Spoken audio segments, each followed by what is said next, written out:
The moment I received the court papers, I honestly thought it had to be a mistake. I didn't live in her HOA. I never signed their rules. I never attended their meetings. And yet, there it was in black and white. An HOA Karen was suing me for violating community regulations. That was the moment I realized I wasn't dealing with a misunderstanding. I was dealing with pure entitlement taken to a dangerous level. I lived just outside the HOA boundary, on my own legally registered property, with my own utilities, my own access road, and zero contractual connection to their association.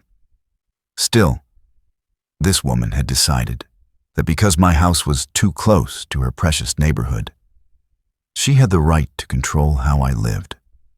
At first, it was petty complaints, letters about my fence, my driveway, my mailbox.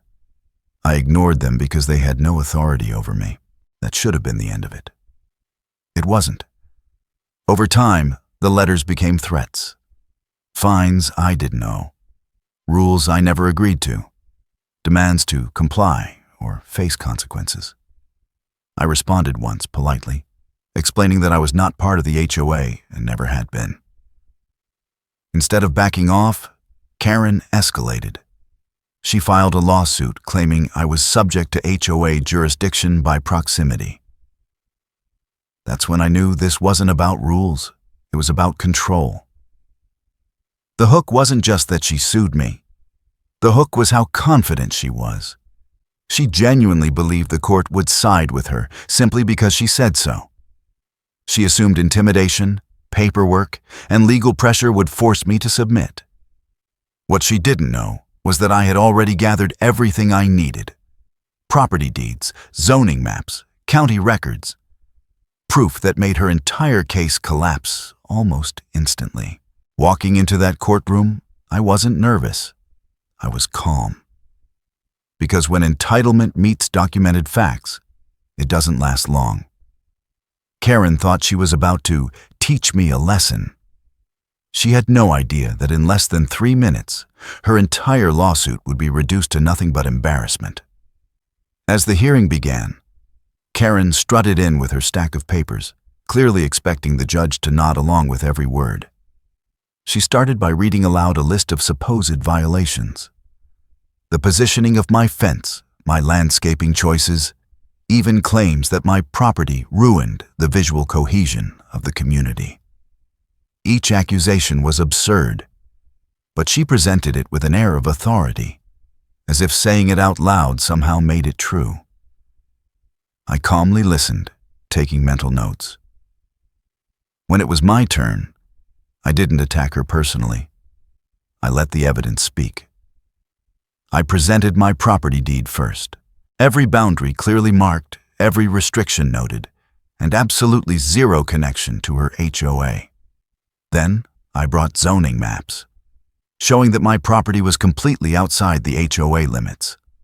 The judge examined each document carefully, flipping between them, and the look on Karen's face started to change.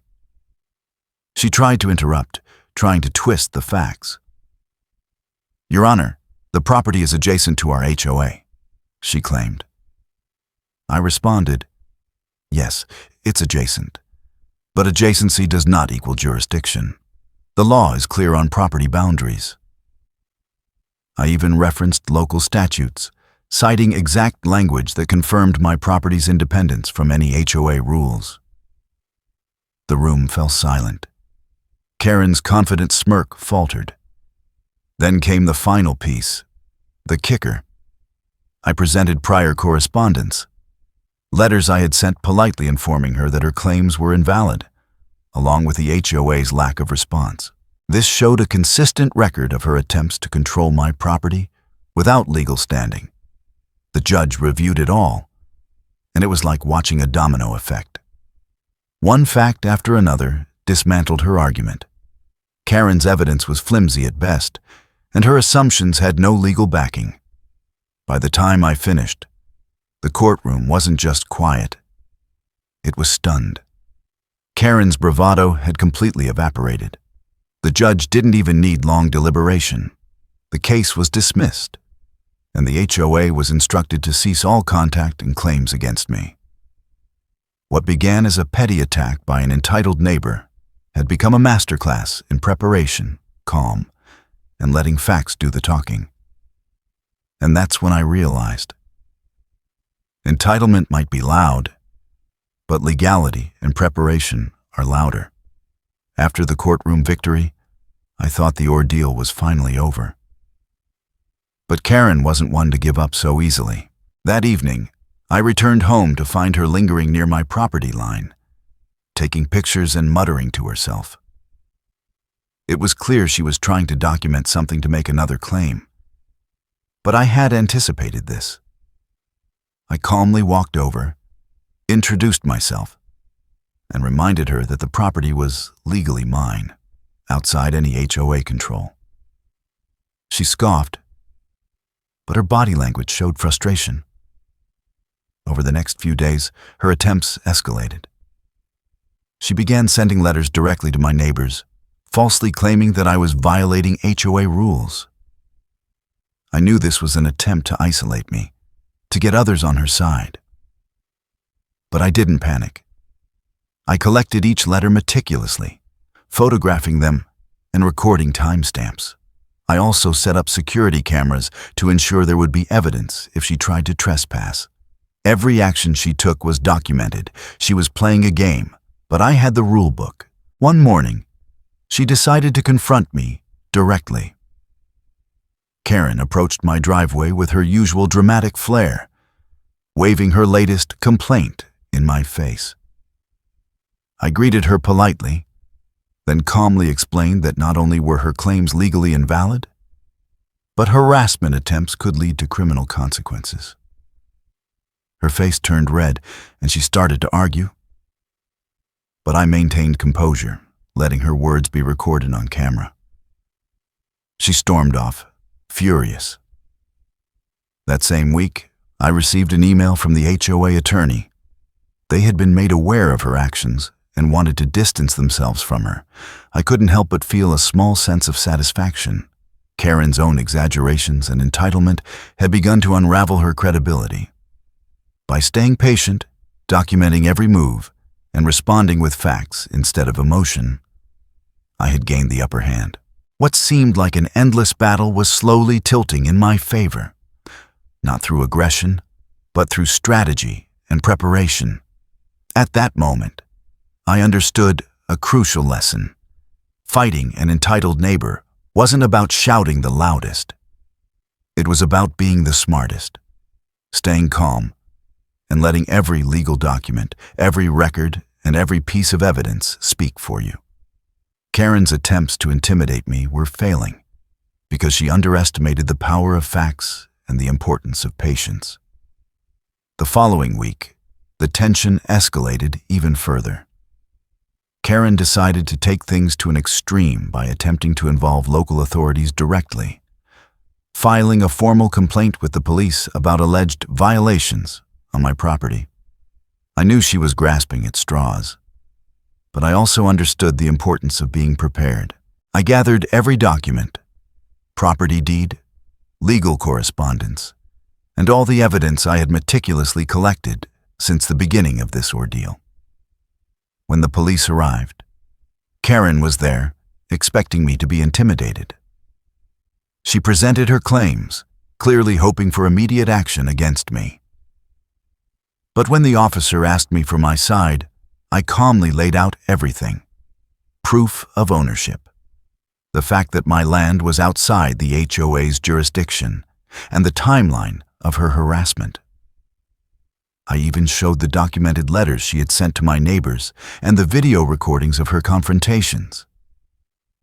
The officers were patient and professional, but I could see the disbelief in Karen's eyes. Every piece of her evidence crumbled in the light of truth. Not only did the authorities dismiss her claims, but they also issued a formal warning to her regarding harassment and trespassing. Karen was furious, but there was nothing she could do. I had played the long game, staying organized, calm, and legally prepared, and it had completely turned the tables. But it didn't end there.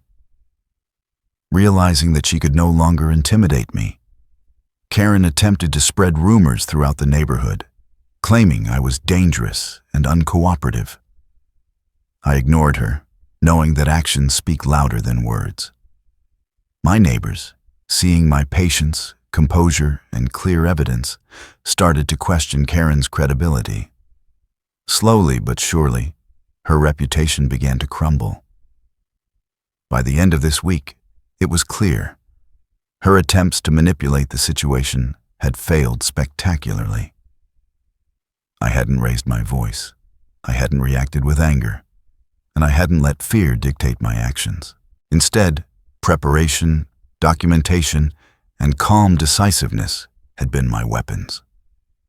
And they were far more powerful than Karen's entitlement. I could finally feel the shift in momentum. The battle wasn't just about my property anymore. It was about accountability, fairness, and standing firm against harassment. The following days were tense, but I knew this was the moment to solidify my victory. Karen, realizing that simple complaints and threats no longer intimidated me, decided to escalate her actions once again. She attempted to gather neighbors to file a collective petition against me, claiming that my property somehow affected the community. It was laughable, completely baseless. But she was desperate to regain control. I didn't panic.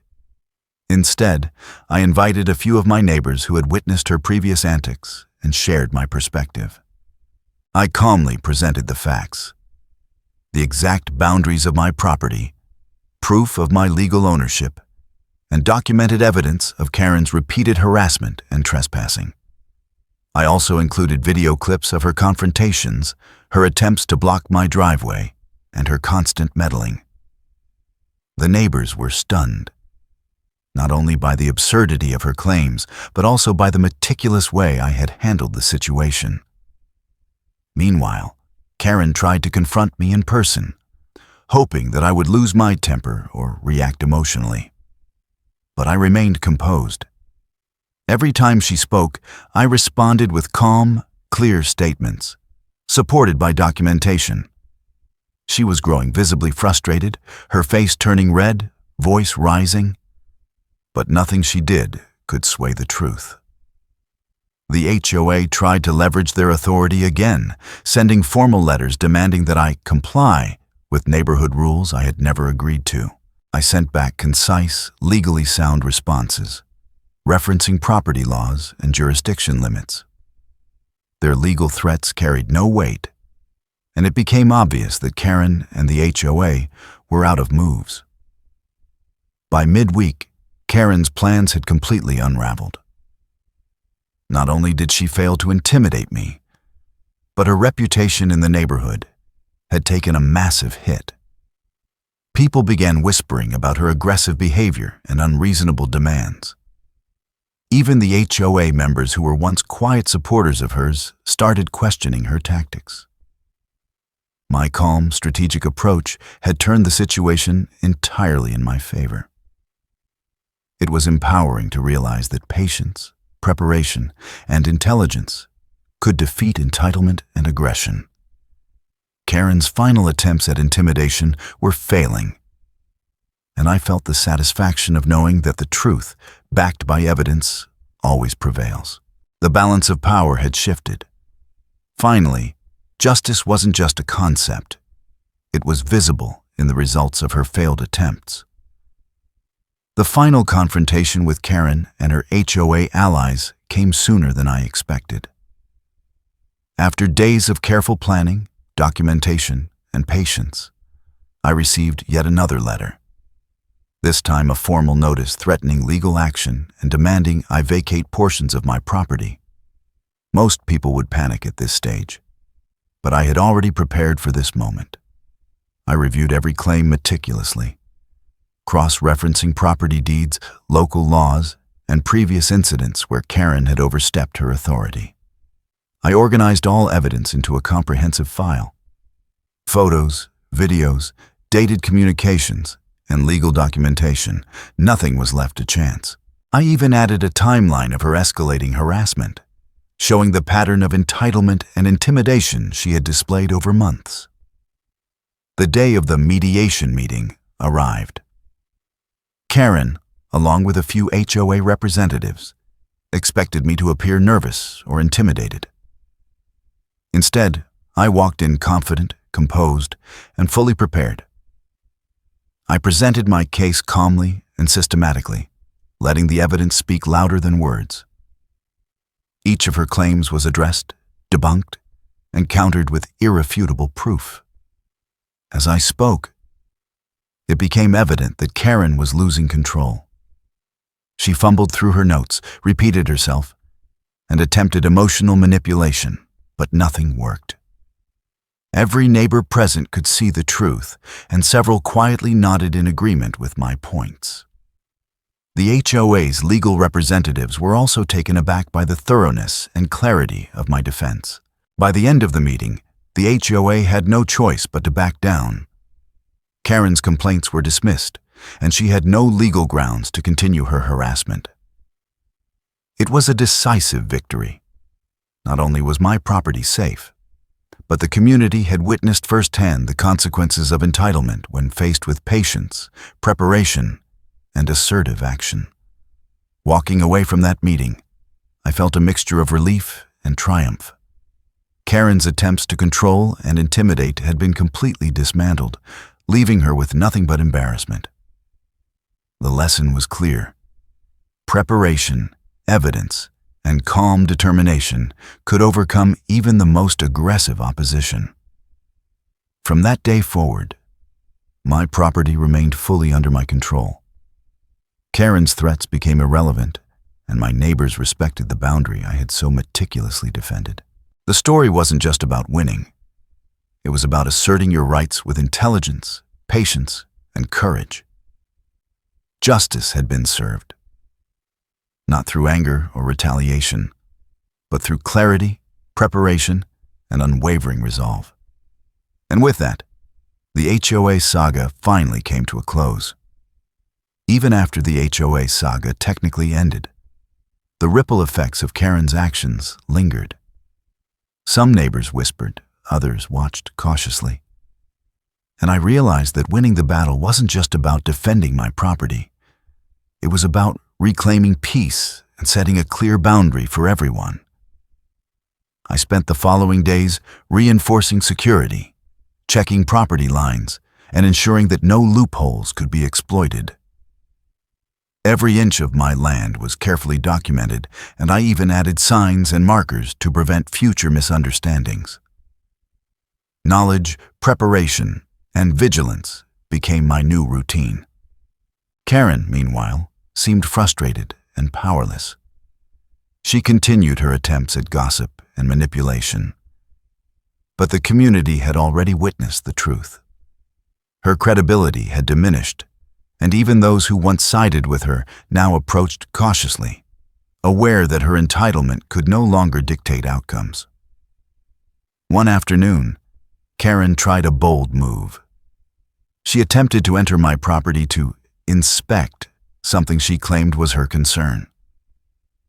I calmly escorted her off the land, making sure to document everything on camera. This wasn't aggression, it was evidence.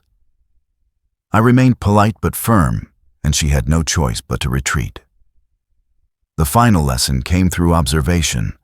Asserting rights firmly, calmly, and legally ensures respect, even from the most aggressive opponents.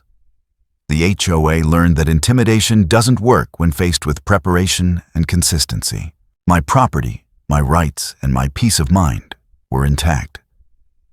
As weeks passed, life returned to normal. I could finally enjoy my land without fear of sudden confrontations. Fishing, walking the trails, or simply relaxing at home became stress-free once again. Karen's attempts to control my property were a thing of the past, and the community saw the consequences of entitlement firsthand. This experience reinforced a principle. Standing your ground isn't about anger or revenge. It's about strategy, patience, and unwavering belief in your own rights. Karen's saga ended not with a fight, but with clarity, proof, and steadfast resolve. And now, my property, my family, and my peace were fully secured.